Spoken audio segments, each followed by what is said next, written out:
Hey guys, welcome back with me again in the channel.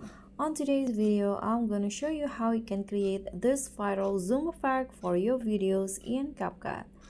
So first, you just need to add the clip and then add 3 keyframes in a short distance like this at the beginning of your clips. Okay.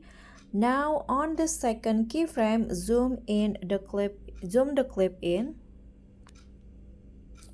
Okay, and here you can add other 3 keyframes and do the same step like before.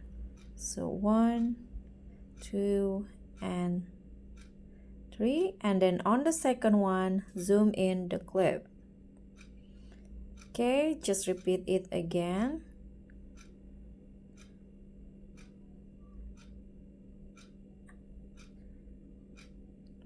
Okay, so you can just repeat the steps depend on how much you want the zoom effect on your clips.